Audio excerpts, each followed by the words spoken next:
Everyone, my name is Pooja Meena. Welcome back to paramedical study point. आज का जो अपना टॉपिक है वो है फिक्सेशन टॉपिक को अपन कंटिन्यू कर रहे हैं। लास्ट लेक्चर में मैंने आप लोगों को समझाया था कि फिक्सेशन क्या होता है, ठीक है, फिक्सेशन का प्रिंसिपल क्या होता है, इसका एम क्या होता है, इसका इफेक्ट क्या होता है। आज अपन उसी टॉपिक को कंटिन्यू करेंगे और देखेंगे कि जो फिक्सेटिव वहाँ पे होते हैं, फिक्सेशन एक प्रोसेस होता है। फिक्सेटिव्स वो केमिकल्स होते हैं जिनके थ्रू फिक्सेशन प्रोसेस होता है। तो जो फिक्सेटिव्स होते हैं उनके क्या क्या फंक्शंस होते हैं और जो फिक्सेटिव है उसका क्लासिफिकेशन देखेंगे। लास्ट लेक्चर में मैंने आपको फिक्सेशन की डेफिनेशन तो समझा दी थी, बट फिक्सेटिव की डेफिनेशन नहीं समझाई थी। तो सबसे पहले अपन फिक्सेटिव की डेफिनेशन को समझेंगे कि फिक्सेटिव की डेफिनेशन क्या होती है। In the fixation tissue are capped in the certain chemical agents are called fixative. यानी क्या होता है कि किसी सर्टन केमिकल एजेंट्स को अपन क्या करते हैं, तो सर्टन केमिकल एजेंट्स को क्या करते हैं अपन प्रिपेयर करते हैं। प्रिपेयर करने के बाद में टिश्यू को क्या करा जाता है, उसके अंदर रखा जाता है, उसको कैप्ट किया जाता है। टिश्यू को उसके अंदर अपन रखते हैं, तो जिसके अंदर रखा जाता है उस चीज को क्या बोला जाता है, उस केमिकल एजेंट को क्या बोला जाता है, उस केमिकल एजेंट को अपन फिक्सेटिव कहते हैं। और उस एंटायर प्रोसेस को, यानी केमिकल एजेंट की प्रिपरेशन को, टिश्यू को केमिकल एजेंट के अंदर रखना, जैसे यहाँ पे रखा हुआ है, उस एंटायर प्रोसेस को अपन फिक्सेशन के नाम से जानते हैं। आई होप आपको यहाँ पे क्लियर हो गया होगा कि फिक्सेशन एक प्रोसेस होता है और फिक्सेटिव वो एजेंट्स होते हैं जिनके थ्रू फिक्सेशन होता है। अब यहाँ पे देखेंगे कि जो फिक्सेटिव होते हैं उसके क्या क्या फंक्शंस होते हैं, ठीक है। तो यहाँ पे जो मैक्सिमम ये जो चैप्टर आपका फिक्सेशन वाला, इसमें आपको मैक्सिमम चीज़ें लर्न करनी पड़ेगी, इसलिए मैंने आपको मैक्सिमम थ्योरी प्रोवाइड कर दी है। साथ में जो भी चीज़ें हैं मैं आपको साथ में समझाती हुई चल रही हूँ। तो फर्स्ट पॉइंट देखेंगे कि it must penetrate the tissue and cell rapidly and evenly. देखो, हर एक फिक्सेटिव का मेन काम क्या होता है कि वो टिश्यू को बहुत ईजी वे में पेनिट्रेट करें, ठीक है, पेनिट्रेट करें, ठीक है, साथ में रैपिडली एंड इवनली करें। पेनिट्रेट मतलब टिश्यू के अंदर, कि ये टिश्यू है, ठीक है। अब इसको मैंने एक फिक्सेटिव के अंदर रख दिया, यहाँ पे फिक्सेटिव है। अब ये फिक्सेटिव क्या करेगा, इस फिक्सेटिव की अच्छी पेनिट्रेशन पावर होनी चाहिए। आपको पता होता है कि पेनिट्रेशन पावर क्या होती है, कि किसी भी फ्लूइड को अंदर तक जाना, ठीक है, बिल्कुल अंदर तक। कोई भी फ्लूइड या कोई भी चीज है वो बिल्कुल अंदर तक पहुंचनी चाहिए, बिल्कुल किसी भी सेंटर तक, ठीक है, उसको अपन पेनिट्रेशन पावर के नाम से जानते हैं। तो अब यहाँ पे अपन बात करें फिक्सेटिव की, तो फिक्सेटिव की इतनी अच्छी पेनिट्रेशन पावर होनी चाहिए कि वो क्या करे, सेल्स के मिड पॉइंट तक जा सके, ठीक है। रैपिडली होना चाहिए, साथ में इवनली होना चाहिए। इवनली का मतलब है हर डायरेक्शन से, ठीक है, हर एक डायरेक्शन तक, ठीक है। तभी तो सेंटर जो होगा वो सेंटर अच्छे से हार्ड हो पाएगा, ठीक है, ये सेंटर अच्छे से हार्ड हो पाएगा। नहीं तो क्या हो जाएगा कि जो पेरीफेरी है टिश्यू का वो तो हार्ड हो जाएगा, बट जो सेंटर वाला पोर्शन है वो क्या हो जाएगा, सॉफ्ट का सॉफ्ट ही रहेगा। अगर सॉफ्ट रहेगा तो अपन ने लास्ट लेक्चर में समझा था कि सॉफ्ट अगर टिश्यू रहेगा तो सेक्शंस अपन अच्छे से कट नहीं कर पाएंगे। तो मेन क्या होता है, उसकी पेनिट्रेशन पावर अच्छी होनी चाहिए, जिसकी वजह से क्या हो, रैपिडली एंड इवनली पूरा फिक्सेशन हो सके। नेक्स्ट क्या होना चाहिए, इसका जो फंक्शन है कि ये क्या करे, इनहिबिट करे किसको, बैक्टीरियल डिग्रेडेशन को और ऑटोलाइसिस को। दोनों टर्म मैं आपको अच्छे से समझा चुकी थी कि ऑटोलाइसिस और बैक्टीरियल डिग्रेडेशन क्या होता है। तो इसकी पावर, इसका एक फंक्शन होता है कि किसी भी फिक्सेटिव का या कैपेबिलिटी होनी चाहिए हर फिक्सेटिव के अंदर कि इन दोनों प्रोसेस को वो स्टॉप कर सके। थर्ड अपने पास में क्या होता है, it must convert the soluble substance of cell into insoluble substance and make the cell transparent. यानी कोई भी सॉल्युबल सब्सटेंस होता है वो उसको इनसॉल्युबल सब्सटेंस में कन्वर्ट कर दे, ठीक है, ताकि वो बार बार जब फिक्सेटिव के कांटेक्ट में आए तो सॉल्युबल होके, जैसे बार बार इसके कांटेक्ट में आ रहे सेल्स के कुछ भी पार्टिकल्स है इस सॉल्यूशन के कांटेक्ट में बार बार आ रहे हैं, तो ये क्या करेंगे, इस सॉल्यूशन को भी ना इसको थोड़ा बल्की बना देगा, यानी इसको थोड़ा अनट्रांसपेरेंट बना देगा, ठीक है। तो अनट्रांसपेरेंट हो जाएगा तो ये जो सेल है वो भी खराब होने लग जाएगा। तो क्या होगा कि उसको इनसॉल्युबल होने से वो रोके और सेल को मैक्सिमम ट्रांसपेरेंसी प्रोवाइड करे, क्योंकि सेल में जितनी ज्यादा ट्रांसपेरेंसी होगी तो सेल्स का जो सेक्शन होता है वो अपन को अच्छे से ऑब्टेन होगा। नेक्स्ट क्या होता है, it must make the tissue sensitive to the staining procedure. हर एक सबसे इंपॉर्टेंट प्रोसीजर होता है किसी भी फिक्सेटिव का कि वो स्टेनिंग में कोई भी इफेक्ट ना करे, ठीक है। अगर उसने स्टेनिंग को इफेक्ट कर दिया तो उस फिक्सेटिव का कोई भी यूज अपने पास में नहीं रहेगा, अगर चाहे उसने टिश्यू को बचा भी लिया किसी भी डिग्रेडेशन से, ऑटोलाइसिस से, लेकिन अगर वो स्टेनिंग में इफेक्ट कर रहा है तो पूरा जो एंटायर प्रोसेस आप करते हो, ठीक है, डीकैल्सिफिकेशन करते हैं अपन, उसके बाद में टिश्यू प्रोसेसिंग करते हैं, सेक्शन कटिंग करते हैं, उसके बाद में स्टेनिंग करते हैं, इंपॉर्टेंट पार्ट होता है लास्ट में स्टेनिंग करते हैं। अगर वो स्टेनिंग प्रॉपर तरीके से प्रोवाइड नहीं कर रहा है कोई भी फिक्सेटिव, तो ये पूरा एंटायर प्रोसेस कोई मतलब का नहीं रहता अपने पास में, इसलिए सबसे इंपॉर्टेंट होता है कि वो स्टेनिंग में कोई भी इफेक्ट ना करें। It should allow the tissue to be store for a long period of time. हर एक फिक्सेटिव का काम क्या होता है, फिक्सेटिव का मतलब कोई भी प्रिजर्वेटिव, ठीक है। तो यहाँ पे अपन प्रिजर्वेटिव टर्म यूज नहीं करते, यहाँ पे अपन फिक्सेटिव टर्म यूज करते हैं हिस्टोपैथोलॉजी के अंदर। तो वो क्या करें कि किसी भी टिश्यू को वो लॉन्ग ड्यूरेशन तक क्या करके रखे, प्रिजर्व करके रखे, ठीक है। जैसे आपने देखा होगा कि जो चिप्स होते हैं उसमें नाइट्रोजन होती है, वो उसको प्रिजर्व करके रखती है। वैसे क्या होता है, जो टिश्यू है उसको प्रिजर्व करने के लिए अपन को किसी भी फिक्सेटिव की जरूरत होती है जो उसको लॉन्ग टाइम तक प्रिजर्व करके रखे। साथ में नेक्स्ट पॉइंट क्या है, it should preserve the natural colour of the tissue. जैसे उसमें क्या होता है, किसी भी चिप्स के पैकेट में उसका जो फ्लेवर होता है वो वैसा का वैसा रहना होता है। तो यहाँ पे भी क्या होता है कि किसी भी टिश्यू का उसका स्ट्रक्चर हो, उसका चाहे नेचुरल कलर हो, कुछ भी हो, एज इट इज अपन को मिलना चाहिए। तो ये फिक्सेटिव का काम होता है। जैसे वहाँ पे प्रिजर्वेटिव वैसे काम करते हैं, यहाँ पे फिक्सेटिव काम करता है। It should be simple to prepare. इसको इजीली बनाया जाना चाहिए, ठीक है। नॉन टॉक्सिक होना चाहिए, क्योंकि टॉक्सिक इसलिए नहीं होना चाहिए क्योंकि अपन क्या करते हैं, जब यूज करते हैं किसी भी फिक्सेटिव को तो डायरेक्टली अपना कॉन्टैक्ट होता है। अगर टॉक्सिक होगा तो वो क्या होगा, डर्मेटाइटिस कोज कर देता है किसी भी पर्सन को, ठीक है। एंड इकोनॉमिकली यूज होना चाहिए, इकोनॉमिकली अपन उसको बना सके, नहीं ज्यादा कॉस्टली नहीं होना चाहिए। तो ये जो सारी चीजें थी ये क्या थे, फिक्सेटिव्स के फंक्शंस थे। तो आई होप आपको समझ में आया होगा। अब नेक्स्ट अपने पास में है कि क्लासिफिकेशन ऑफ फिक्सेटिव। फिक्सेटिव का क्लासिफिकेशन पढ़ेंगे। तो फिक्सेटिव को दो कैटेगरीज में क्लासिफाइड किया गया है। एक होता है फिजिकल फिक्सेटिव, दूसरा होता है अपने पास में केमिकल फिक्सेटिव। तो फर्स्ट अपन बात करेंगे फिजिकल फिक्सेटिव्स की। तो वो क्या होता है, in the physical fixative they include the heat and freezing. देखो फिजिकल फिक्सेटिव्स में बेसिक फिजिकल अपीयरेंस के थ्रू अपन करते हैं। जैसे आप लोगों ने देखा होगा माइक्रोबायोलॉजी में, आपने देखा होगा, और आपने जब स्ट्रेनिंग करते हो तो वहां पे क्या किया जाता है, किसी भी स्लाइड को हल्की सी हीटिंग दी जाती है। हीटिंग के थ्रू अपन क्या करते हैं, वहां पे फिक्सेशन करते हैं उसका। आपने पढ़ा भी होगा वहां पे कि उसका फिक्सेशन किया जा रहा है, उसको हीट किया जा रहा है। हीट से क्या होता है कि वहां पे जो भी सेल्स या जो भी बैक्टीरिया, जो कुछ भी आप डिटेक्ट करना चाहते हो, वो फिक्स हो जाता है। किसके साथ में, स्लाइड के साथ में। तो हीटिंग और फ्रीजिंग यहाँ पे अपने पास में क्या है, एक फिजिकल फिक्सेटिव की तरह वर्क करते हैं। नेक्स्ट अपन बात करेंगे केमिकल फिक्सेटिव की। देखो आपका सबसे इंपॉर्टेंट टॉपिक यही है पूरे एंटायर फिक्सेशन की, या फिक्सेशन की मैं बात करूँ तो सबसे इंपॉर्टेंट पार्ट आपका यही होता है कि आपसे जो क्वेश्चन पूछा जाता है वो ये होता है कि what is fixative and explain the various fixative. तो आपको यही फिक्सेटिव एक्सप्लेन करने होते हैं, ठीक है। तो सबसे पहले मैंने इनको दो कैटेगराइज में कन्वर्ट किया है। एक होता है सिंपल फिक्सेटिव, दूसरा अपने पास में होता है कंपाउंड फिक्सेटिव। सिंपल फिक्सेटिव्स में किस किस को इंक्लूड किया जाता है, वो होता है formalin, mercury chloride, osmic acid, picric acid, acetone, ethyl alcohol and osmium tetra oxide. अब कंपाउंड फिक्सेटिव को अपन फर्दर क्लासिफाइड करते हैं, ठीक है।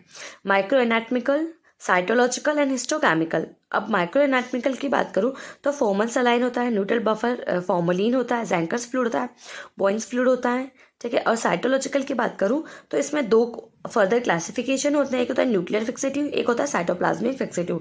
नाम से आपको समझ में आ गया होगा। अब न्यूक्लियर फिक्सेटिव्स की बात करूं तो मैं कार्नस फ्लूइड होता है, और साइटोप्लाज्मिक की बात करूं तो चैम्पस फ्लूइड होता है। देन अपने थर्ड अपने पास में होता है हिस्टोकेमिकल। हिस्टोकेमिकल में कोल्ड एसीटोन होता है। तो ये चार्ट आपको एज इट इज रिमेंबर करना है, ठीक है। ये एज इट इज आपको बना के आना है। अगर आपसे क्वेश्चन पुटअप करता है क्लासिफिकेशन का, फिक्सेटिव का, तो ये चार्ट आपको वहां पे मेंशन करना है। हर एक फिक्सेटिव को अपन इसी तरीके से रीडिंग करेंगे जिस तरीके से मैंने आप लोगों को समझाया। तो अपन को एक एक फिक्सेटिव को उसी तरीके से अपन समझेंगे। जो मैंने आपको कैटेगरीज बताई थी कंपाउंड फिक्सेटिव्स की, उनकी एक डेफिनेशन समझ लेते हैं। जैसे माइक्रो एनाटॉमिकल फिक्सेटिव क्या होता है, साइटोलॉजिकल क्या होता है, हिस्टोकेमिकल क्या होता है। अब देखो माइक्रो एनाटॉमिकल फिक्सेटिव्स वो होते हैं जो प्रिजर्व करते हैं किसकी, एनाटॉमी ऑफ द टिश्यू है, टिश्यू की एनाटॉमी को प्रिजर्व करते हैं लोग। साइटोकेमिकल में क्या होता है कि they are use to fix the intracellular structure, यानी सेल्स के इंट्रासेलुलर स्ट्रक्चर्स को ये प्रिजर्व करते हैं। थर्ड अपने पास में होता है histochemical fixative. These are used to demonstrate the chemical constituent of the cells, यानी सेल्स के केमिकल कंस्टिट्यूट को प्रिजर्व करता है ये, ठीक है। तो ये आपको एज इट इज डेफिनेशंस आपको लर्न करनी है, इसलिए मैं आपको मैक्सिमम थ्योरी प्रोवाइड कर रही हूँ यहाँ पे। तो सबसे पहला जो फिक्सेटिव अपन पढ़ेंगे वो होगा फॉर्मल्डिहाइड, ठीक है। फॉर्मल्डिहाइड क्या होता है, इसके बारे में डिटेल से समझेंगे, साथ में देखेंगे कि फॉर्मूलेट कैसे बनता है, इसके एडवांटेजेस क्या होता है, डिसएडवांटेजेस क्या होते हैं, क्योंकि आपको यहाँ पे मैक्सिमम थ्योरी लर्न करनी होगी, इसलिए मैंने आपको थ्योरी प्रोवाइड की, साथ में उस थ्योरी को मैं आपको समझा भी रही हूँ, ठीक है। क्योंकि अगर मैं आपको शॉर्ट फॉर्म में देती तो आप लोगों को समझ में नहीं आता, बट आप एग्जाम में रिटर्न नहीं कर पाते, इस वजह से मैं आपको मैक्सिमम थ्योरी प्रोवाइड कर रही हूँ, ठीक है। तो जो फॉर्मल्डिहाइड होता है, ठीक है, तो डिफरेंस आपको समझना होगा। फॉर्मल्डिहाइड होता है वो एक गैस होती है, गैस के फॉर्म में होती है, ठीक है। Formula is a gas but is soluble in water to the extent of 37 to 40% weight by volume. देखो क्या होता है कि ये जो फॉर्मल्डिहाइड गैस होती है ये वाटर में क्या हो जाती है, सॉल्युबल होती है, वाटर में मिक्स हो जाती है, कितने परसेंट तक, 37 से 40% वेट बाय वॉल्यूम में। This solution of formaldehyde in water is called the formalin और फुल स्ट्रेंथ फॉर्मलिन। अब देखो मैं आपको एक चीज बिल्कुल पहले क्लियर कर देती हूँ, ये जो लिखा है, ठीक है, 37 to 40 वेट बाय वॉल्यूम, देखो आपने हमेशा 100% सुना होगा, ठीक है। 100% जो होता है वो एक्चुअली यहाँ पे इतना ही है, ठीक है। यानी अब क्या होगा कि जो फॉर्मल्डिहाइड की मैक्सिमम रेंज है वो इतनी ही होती है, ठीक है। तो ये जो मैक्सिमम रेंज है कितनी, 37 से 40, उसको आपको 100 कंसीडर करना है। इसको मैं समझाऊंगी आगे डिटेल में कैसे करा है अपन ने, बट आपको अभी सब इतना याद रखना है कि 37 से 40 जो होता है वो 100 के इक्वल है। अब मुझे क्या करना है कि इस फॉर्मल्डिहाइड को मुझे वाटर के साथ मिक्स करना है। मिक्स करने के बाद में मुझे क्या करना है, फॉर्मलिन बनाना है, जिसको अपन क्या बोलेंगे, फुल स्ट्रेंथ फॉर्मलिन बोलेंगे, ठीक है।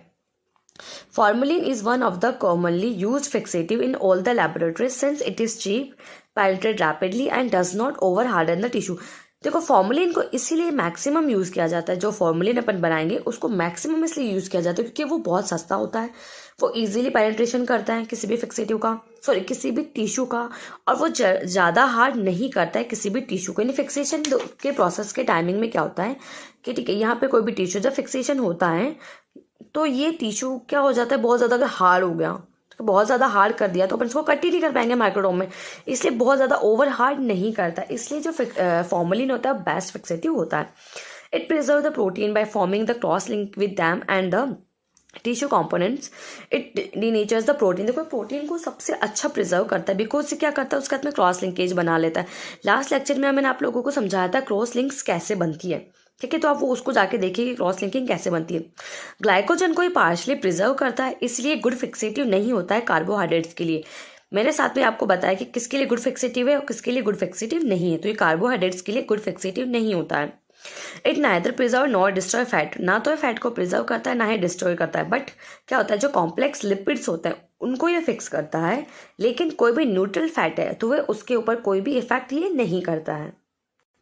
अब क्या होता है कि pure formalin is not satisfactory fixative as a over harden the tissue. यानी मैंने आप लोगों को समझाया था प्योर फॉर्मलिन का मतलब था अपने पास में ये वाली रेंज, ठीक है, जो कि अपने पास में क्या 37 से 40% वेट बाय वॉल्यूम की थी। अब देखो क्या होता है, ये एक ट्यूब है जिसके थ्रू अपन क्या करेंगे, फॉर्मल्डिहाइड को पास ऑन करेंगे, ठीक है। फॉर्मल्डिहाइड जा रहा है, ये कोई भी अपन कन्वर्जन मान लेते हैं, और यहाँ पे जो अपने को मिलेगा वो लिक्विड फॉर्म में फॉर्मलिन मिलने वाला है, ठीक है। अब मैंने क्या करा, यहाँ पे 100 पूरे प्रेशर से, कंप्लीट प्रेशर के थ्रू मैं क्या करूँ, फॉर्मल्डिहाइड गैस को पास ऑन करूँ, ठीक है, कंप्लीट 100% से, जो 100 जो प्रेशर उसे अपन पास आउट कर रहे हैं। पास आउट करने के बाद में जब कन्वर्जन होता है किसका, फॉर्मल्डिहाइड का फॉर्मलिन के अंदर, आप कितना भी प्रेशर के थ्रू फॉर्मल्डिहाइड को पास आउट कर दो, लेकिन जो रेंज अपन को यहाँ पे मिलती है वो अपने पास में 37 से 40% वेट बाय वॉल्यूम की ही मिलती है। ये जो अपने पास में कन्वर्ट होके आ रहा है फॉर्मल्डिहाइड फॉर्मलिन के अंदर, ये कितना है, ये इसी रेंज के अंदर है, इसीलिए अपन क्या करते हैं, इसको 100% मानते हैं, ठीक है। इसलिए इसको जो है जो फिक्सेटिव्स बनाते हैं कंपनीज, उन्होंने इसको 100% बोला है कि ये 37 से 40% की जो रेंज अपने पास में आ रही है उसको उन्होंने 100% कन्वर्ट किया है।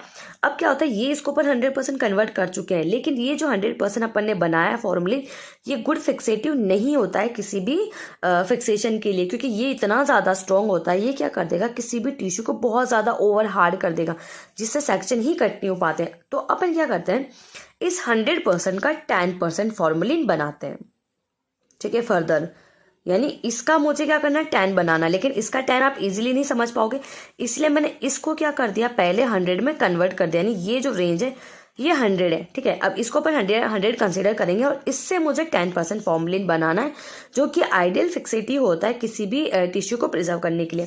जैसे एग्जाम्पल की फॉर्म में मैंने क्या करा, यहाँ पर 90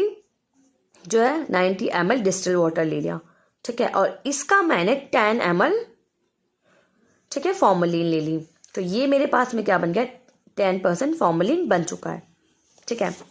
तो इसीलिए क्या करा जाता है, डाइल्यूशन के लिए हमेशा 10% फॉर्मेलिन को ही यूज़ किया जाता है, क्योंकि गुड आइडियल फिक्सेटिव अपने पास में होता है, ठीक है। अब क्या होता है, जब कोई भी अपन फॉर्मेलिन बनाते हैं, कमर्शियल फॉर्मेलिन होती है, वो उसको अपन लॉन्ग टाइम तक स्टोर करके रखते हैं, तो वो क्या हो जाती है, क्लाउडी हो जाती है, हल्की सी क्लाउडी हो जाती है। और जब उसको स्टोर करके रखना होता है, उसको हमेशा कोल्ड प्लेस पे स्टोर करके रखना होता है, बिकॉज क्या हो जाता है कि धीरे धीरे वो क्या करने लग जाती है, पैराफॉर्मल्डिहाइड बनाने लग जाती है, ठीक है। यानी किस में कन्वर्ट होने लग जाती है, किस में प्रेसिपिटेट होने लग जाती है, पैराफॉर्मल्डिहाइड में वो प्रेसिपिटेट होने लग जाती है। इसीलिए अगर इसको यूज़ किया जाता है तो हमेशा फिल्टर करके यूज़ अपन को करना होता है, ताकि फिल्ट्रेशन के थ्रू जो पैराफॉर्मल्डिहाइड है वो सेपरेट हो जाए। अब इसके एडवांटेजेस और डिसएडवांटेजेस की बात करते हैं। एडवांटेजेस, ये बहुत चीप होती है, इजीली प्रिपेयर कर सकती हो आप इसको, रिलेटिवली स्टेबल होती है, ये टिश्यू को बहुत ज़्यादा हार्ड नहीं करती है, ठीक है। डिसएडवांटेजेस की बात करूं तो इसके जो वेपर्स होते हैं बहुत ज़्यादा अनइरिटेटेड होते हैं, स्किन को बहुत ज़्यादा इरिटेटेड कर देते हैं, बहुत ज़्यादा आइस को इरिटेट कर देते हैं, इसकी स्मेल बहुत ज़्यादा अनप्लेजेंट होती है, और कई केसेस में तो क्या होता है कि डर्मेटाइटिस कोज कर देती है, बार बार डायरेक्टली कॉन्टैक्ट में जाएंगे स्किन के तो डर्मेटाइटिस हो जाती है। अब मैंने आपको बताया कि अगर फॉर्मेलिन को अपन प्रोलॉन्ग टाइम तक एक्सपोज करते हैं तो डर्मेटाइटिस कोज कर देती है, उसके वेपर्स की वजह से क्या होता है, नेजल मिकोसा हो जाता है, और जनरली क्या होता है, साइनसाइटिस कोज हो जाता है। अब इसके टाइमिंग की बात करें, सबसे इंपॉर्टेंट होता है रूम टेम्परेचर पे क्या होता है, 12 आवर तक आपको प्रिजर्व करना होता है किसी भी फिक्सेटिव को, उससे ज़्यादा नहीं करना होता, ठीक है। अगर आप इसको 16, 17, 18 कर दोगे तो टिश्यू बहुत ज़्यादा हार्ड हो जाएगा। तो ये जो टाइमिंग लिखा है ये आपको मैक्सिमम थोड़ा बहुत ऊपर नीचे हो सकता है, पर बहुत ज़्यादा वेरिएशन नहीं आना चाहिए, लाइक 2-3 आवर्स से ज़्यादा वेरिएशन हो जाता है तो वो जो टिश्यू बहुत ज़्यादा हार्ड हो जाता है। स्मॉल बाइप्सिस के लिए 4 to 6 आवर्स इनफ होता है। अगर टेम्परेचर अपन ने राइज कर दिया यानी 65 डिग्री कर दिया तो जो है वो ड्यूरेशन है वो कितना हो जाएगा, 2 आवर्स हो जाएगा। अब नेक्स्ट फिक्सेटिव की मैं बात करूँ तो अपन ग्लूटाल्डिहाइड के बारे में डिस्कस करेंगे। ये जो फिक्सेटिव होता है, ठीक है, it is use as a fixative for the enzyme to be study by the electron microscopy. यानी इसका जो यूज़ होता है, इस फिक्सेटिव को अपन यूज़ करते हैं एंजाइम स्टडीज़ के लिए, जो कि इलेक्ट्रॉन माइक्रोस्कोपी के थ्रू अपन करते हैं। ये क्लियर होता है, कलरलेस फ्लूइड होता है, ठीक है, और ये जो है वाटर के अंदर इसको प्रिपेयर किया जाता है 25% में। जैसे मैंने आप लोगों को समझाया था ये 30 to 40 था, ये वैसे क्या होता है 25% होता है। इसको फर्दर डाइल्यूट किया जाता है किसके थ्रू, बफर्ड वाटर के थ्रू, जिसका जो फाइनल रिजल्ट अपने पास में आता है, कॉन्सेंट्रेशन होती है वो 1 to 5% वाली होती है। इसको 1 to 5% वाली कॉन्सेंट्रेशन में यूज़ किया जाता है।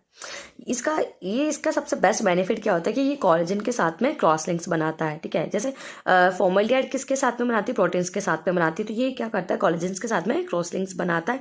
इस वजह से ये क्या करता है, उसके स्ट्रक्चर्स को प्रिजर्व करता है, किसके कंपेयर में, फॉर्मल्डिहाइड के कंपेयर में अच्छे से प्रिजर्व करता है, ठीक है।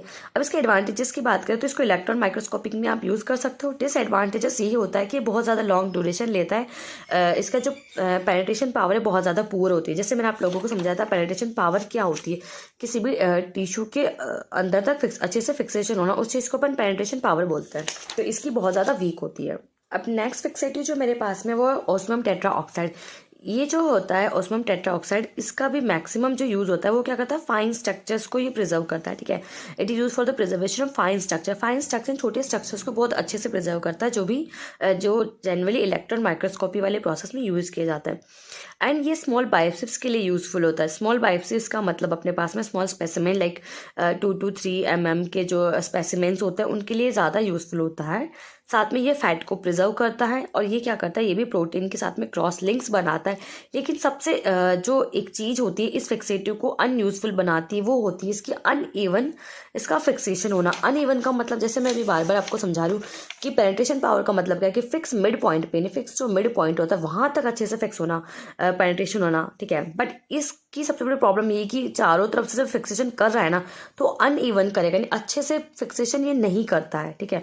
अच्छे से फिक्सेशन नहीं होगा तो अपने लिए यूजफुल नहीं होता। तो इसकी यही सबसे बड़ी प्रॉब्लम है कि होती है कि इसका जो पेनिट्रेशन पावर है बहुत ज़्यादा पुअर है, इसलिए अनइवन फिक्सेशन होता है।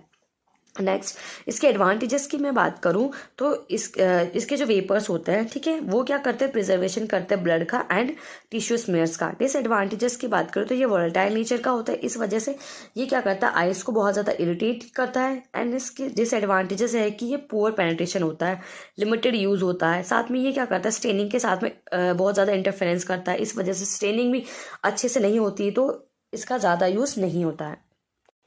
नेक्स्ट फिक्सेटिव अपने पास में पिक्रिक एसिड। पिक्रिक एसिड कई बार एग्जाम्स में पूछा गया है, तो आप इसको अच्छे से लर्न कर ले, समझ ले। देखो पिक्रिक एसिड क्या करता है, सेल श्रिंकेज कोज करता है, ठीक है। सेल श्रिंकेज मतलब सेल को सिकुड़ा देता है, ठीक है, इसका वाटर पूरा बाहर निकाल देता है। वाटर पूरा बाहर निकल जाएगा तो सेल श्रिंकेज हो जाता है। इस वजह से इसको अपन अकेला कभी भी यूज़ नहीं करते, इसको अलोन कभी भी यूज़ नहीं किया जाता। दूसरा क्या होता है कि इसको स्टफ स्टोर किया जाता है, वो किसी भी डम प्लेस में स्टोर किया जाता है, क्योंकि ये बहुत ज़्यादा एक्सप्लोजिव नेचर का होता है, ठीक है। इसलिए इसको मैक्सिमम स्टोर किया जाता है तो वाटर की लेयर्स में इसको स्टोर किया जाता था कि ये कोई भी एक्सप्लोजन ना करे। इसका जो कलर होता है वो ब्राइट येलो क्रिस्टलाइन सब्सटेंस होता है ये, ठीक है। It is soluble in water but more soluble in alcohol and benzene. Water में तो सोल्यूबल होते हैं, साथ साथ में अल्कोहल और बेंजीन में भी सोल्यूबल होता है। It precipitate the proteins and combine with them to form the picrate. अब ये क्या होता है, देखो जब अपन ने बहुत सारे क्रॉस लिंक्स देखे थे इसके प्रोटीन्स के, तब अपन ने देखा था कि जो प्रोटीन का प्रेसिपिटेशन हो जाता है, यानी प्रोटीन नीचे प्रेसिपिटेट हो जाता है, तो ये पिक्रिक एसिड क्या करता है, इस प्रोटीन के साथ में कंबाइन हो जाता है। Protein plus picric acid combine होकर एक कंपाउंड बनाते हैं, इसको अपन पिक्रेट कहते हैं। अब ये जो पिक्रेट होता है ना, थोड़ा सा प्रॉब्लम कोज करता है। Some of the picrates are water soluble, so must be treated with the alcohol before further processing where the tissue come in contact with the water। देखो क्या होता है, ये पिक्रेट क्या करेगा, ये पिक्रेट है ना, थोड़े से टिश्यू को प्रॉब्लम करेगा। जैसे इस टिश्यू का अच्छे से मुझे फिक्सेशन करना है, फिक्सेशन नहीं करने देगा, तो मुझे क्या करना होगा, जैसे ये बनेगा प्रोटीन और पिक्रिक एसिड का जो पिक्रेट बनता है, इसको मुझे अल्कोहल की हेल्प से मुझे पहले इसको रिमूव करना होगा। अल्कोहल की हेल्प से मैं अगर इसको रिमूव कर दूंगी तो ये प्रॉब्लम कोज नहीं करेगा पेनिट्रेशन पावर के अंदर या अच्छे से फिक्सेशन होने के अंदर। तो अपन क्या करते हैं नेक्स्ट कि all the fixative fixed in the picric acid containing fixative should be thoroughly washed to remove the yellow discolouration to ensure the proper staining of the tissue section. यानी मुझे क्या करना होगा, जैसे मैं अल्कोहल से रिमूव कर दूंगी इस पिक्रेट को, उसके बाद भी मुझे क्या करना होगा, उसका ये येलो डिस्कलरेशन जो हो जाता है उसको मुझे वॉश करना होगा किसी भी टिश्यूज को, ताकि क्या होगा, वो स्टेनिंग प्रोसीजर में आगे इफेक्ट नहीं करेगी। जब स्टेनिंग होगी आगे जाके इस सेक्शन को कट करेंगे स्लाइड में इस सेक्शन को लेंगे, ठीक है। तो यहाँ पर स्टेनिंग जब अपन करेंगे तो स्टेनिंग में कोई भी इफेक्ट ये नहीं करना चाहिए। इसके एडवांटेजेस की बात करूँ तो ये क्या करता है, बहुत अच्छे से पेनिट्रेशन करता है, ठीक है, और ये ग्लाइकोजन को भी अच्छे से रैपिडली पेनिट्रेशन करता है। बस इसका डिसएडवांटेजेस यही है कि ये बहुत ज़्यादा एक्सप्लोसिव नेचर का होता है। अब नेक्स्ट फिक्सेटिव जो अपने पास में वो मर्कुरिक क्लोराइड, ठीक है। मर्कुरिक क्लोराइड बहुत अच्छा फिक्सेटिव होता है, बट इसको भी अपन जनरली अलोन यूज़ नहीं करते, इसको रेयरली अलोन यूज़ किया जाता है, बाकी इसको भी अपन अलोन यूज़ नहीं करते, बिकॉज ये भी क्या करता है कि श्रिंकेज कर देता है टिश्यूज़ का। नेक्स्ट क्या होता है, it bring about the precipitation of protein which are required to be removed before staining by using potassium iodide in which they are soluble. देखो ये भी क्या करता है, मर्कुरिक क्लोराइड भी एक प्रेसिपिटेट बना देता है, मर्कुरिक क्लोराइड भी एक प्रेसिपिटेशन बना देता है, किसके साथ में, प्रोटीन के साथ में। जैसे मर्कुरिक क्लोराइड प्लस प्रोटीन आपस में कंबाइन होता है तो एक तरह का कंपाउंड बना देते हैं, उस कंपाउंड को रिमूव करना होता है स्टेनिंग प्रोसीजर से पहले। स्टेनिंग प्रोसीजर से पहले मुझे इस कंपाउंड को रिमूव करना होता है, वो भी किसकी हेल्प से रिमूव करते हैं, पोटेशियम आयोडाइड की हेल्प से रिमूव कर देते हैं, ताकि वो जो कंपाउंड है वो बाद में स्टेनिंग में कोई भी इफेक्ट नहीं करे। लेकिन मर्कुरिक क्लोराइड फिक्सेटिव की एक सबसे इंपॉर्टेंट बात होती है कि थिकनेस, कोई भी टिश्यू उसकी थिकनेस बहुत ज़्यादा इंपॉर्टेंट होती है, यानी साइज, द साइज या thickness of the tissue to be fixed, यानी फिक्स जो होती है मैक्सिमम आपकी फिक्स है, बहुत ज़्यादा थिक टिश्यू को या बहुत ज़्यादा थिन टिश्यू को इसमें अपन फिक्स नहीं करते। In the mercuric chloride is very important since if the tissue is more than, अगर टिश्यू की जो साइज है वो 4 mm से बहुत ज़्यादा है, देन क्या होगा, it harden the tissue at the periphery, tissue को हार्ड कर देगा पेरीफेरी से, यानी जो साइड की जो पेरीफेरी ये जो पोर्शन है वहाँ से टिश्यू हार्ड हो जाएगा। 4 mm से ज़्यादा अगर इसकी साइज होगी तो पेरीफेरी से हार्ड हो जाएगा, जबकि अंदर वाला जो पोर्शन है वो सॉफ्ट रहेगा, जो कि मैं आपको बता चुकी हूँ बार बार, सॉफ्ट होने से प्रॉपर सेक्शन अपन को नहीं मिलेगा। तो पेरीफेरी से हार्ड हो जाता है और centre remain soft under the fixation. क्या, तो जो सेंटर है वो सॉफ्ट रहेगा तो मुझे सब कटिंग करनी होगी, तो कटिंग में मुझे बहुत दिक्कत होगी, ठीक है। It penetrate rapidly without the destroying lipids, और लिपिड्स का भी पेनिट्रेशन बहुत अच्छे से करता है बिना उनको डिस्ट्रॉय करे, उनका सेल स्ट्रक्चर मेंटेन रहता है। नेक्स्ट क्या होता है कि जिसकी मैं बात कर रही थी कि जो ब्लैक ये प्रेसिपिटेट बना देता है प्रोटीन और मर्क्यूरी क्लोराइड मिलके, ठीक है। तो जो प्रेसिपिटेट बनता है वो ब्लैक कलर का प्रेसिपिटेट बनता है यहाँ पे, ठीक है। तो जो ब्लैक कलर का प्रेसिपिटेट बनेगा, the tissue fixed with the mercury chloride containing fixative contain the black precipitate of mercury which are removed by the treating with the 0.5% added solution in the 70% ethanol. Like ये कहना चाहता है कि ये जो picrate या sorry यहाँ पे जो ब्लैक कलर का फिक्सेटिव ब्लैक कलर की जो प्रेसिपिटेट बना है उसको मुझे रिमूव करना है। तो मैं क्या करूँगी, तो मैं 70% एथेनॉल लूंगी, जिसके अंदर क्या करूंगी, ऐड करूंगी 0.5% आयोडीन सॉल्यूशन, ठीक है। 10 मिनट के लिए मैं इन दोनों को यहाँ पे मिक्स करके रख दूंगी, इसके अंदर मिक्स करके रख दिया 5 to 10 मिनट्स के लिए। देन उसके बाद में क्या करूंगी, इस सेक्शन को बाहर निकाल के वॉश करूंगी, ठीक है। वाटर में इसको वॉश करूंगी। वॉश करने के बाद में मैं दोबारा से क्या करूँगा, डीकलराइजेशन करूंगी 5 मिनट के लिए, किसके अंदर, 5% सोडियम थायोसल्फेट के अंदर। देन अगेन क्या करूँगी, मैं इसको वॉश कर दूंगी। चलिए सबसे पहले क्या करा, 70% एथेनॉल के अंदर ऐड किया 0.5% sodium added solution, 5 to 10 minutes के लिए उसको रखा। देन वाटर के अंदर टिश्यू को वॉश किया। वॉश करने के बाद में डीकलराइज किया 5 मिनट्स के लिए 5% सोडियम थायोसल्फेट के अंदर। देन अगेन उसको वाटर में वॉश किया। तो इस तरीके से जो ब्लैक कलर का प्रेसिपिटेट यहाँ पे बनता है वो रिमूव हो जाएगा, ठीक है, जिससे स्टेनिंग में कोई भी इफेक्ट नहीं होगा। इसके एडवांटेजेस की बात करूँ तो स्टेनिंग में बहुत अच्छा बेनिफिशियल होता है, ठीक है। ये ज़्यादा श्रिंकेज भी नहीं करता सेल्स की, स्वेलिंग भी नहीं करता। बस सबसे डिसएडवांटेजेस का यही कि it is difficult to make the frozen section after fixing with the mercury chloride. ने फ्रोजन सेक्शन बनाने में बहुत दिक्कत करता है। अगर मर्क्यूरी क्लोराइड में अगर मैं फिक्सेशन करती हूँ, फिक्सेटिव यूज़ करती हूँ मर्क्यूरी क्लोराइड को, तो उसके फ्रोजन सेक्शन ऑब्टेन करना थोड़ा डिफिकल्ट होता है। अब नेक्स्ट फिक्सेटिव जो अपने पास में वो अल्कोहल, इथाइल अल्कोहल के बारे में बात करेंगे। अब इथाइल अल्कोहल होता है जो एब्सोल्यूट इथाइल अल्कोहल है, उसका भी बहुत कम यूज़ होता है, उसको भी अलोन अपन यूज़ नहीं करते हैं, ठीक है। रूटीन के अंदर उसको अलोन यूज़ नहीं किया जाता है हिस्टोपैथोलॉजी के अंदर। ये एक रिड्यूसिंग एजेंट की तरह काम करता है। ये क्या हो जाता है, ऑक्सीडाइज होकर एसिटाल्डिहाइड में कन्वर्ट हो जाता है। देन ये एसिटिक एसिड में कन्वर्ट हो जाता है। ये भी क्या करता है, प्रोटीन को प्रिजर्व करता है, ठीक है, प्रोटीन को प्रिजर्व करता है। और मैक्सिमम जो इसका यूज़ होता है इस फिक्सेटिव का वो होता है किसकी स्टडीज़ में, इम्यूनोफ्लोरेसेंस की स्टडीज़ में यूज़ किया जाता है, या फिर किसी भी सर्टेन एंजाइम्स को अगर मुझे डिटेक्ट करना होता है तो उन केसेस में इस जो फिक्सेटिव का यूज़ किया जाता है। देखो इस फिक्सेटिव के सबसे डिसएडवांटेजेस क्या होते हैं, बहुत ज़्यादा स्लो पेनिट्रेशन करता है, जो फिक्स टिश्यू होता है उसको बहुत ज़्यादा हार्ड भी कर देता है, साथ में श्रिंकेज भी कोज करता है। लेकिन जो मिथाइल अल्कोहल की अपन बात करें तो मिथाइल अल्कोहल क्या करता है, फिक्सेशन के लिए यूज़ किया जाता है, किसके लिए, ब्लड के लिए और बोन मेरो स्मेयर्स के लिए। तो ये जो बात हुई यहाँ पे सारे के सारे मैंने आज आपको जो भी फिक्सेटिव समझाए, थोड़ा फास्ट समझाए क्योंकि वीडियो बहुत ज़्यादा लंबा हो गया था। तो लेकिन मैंने मैक्सिमम आपके जितने भी सिंपल फिक्सेटिव्स थे वो सारे इस टॉपिक के अंदर कवर कर दिए। अब जो नेक्स्ट मैं समझाऊंगी आप लोगों को वो मैं अपने पास में कंपाउंड फिक्सेटिव्स के बारे में अपन डिस्कस करेंगे। तो आपको अगर मेरी वीडियोस अच्छी लगती है तो प्लीज़ आप लाइक करें, शेयर करें और मेरे चैनल को सब्सक्राइब करें और कमेंट करके मुझे डेफिनेटली बताएं कि आपको मेरी वीडियोस कैसी लग रही है। और आप हमें इंस्टाग्राम पर भी जाके फॉलो करें। Thank you so much for watching. मिलते हैं नेक्स्ट वीडियो में।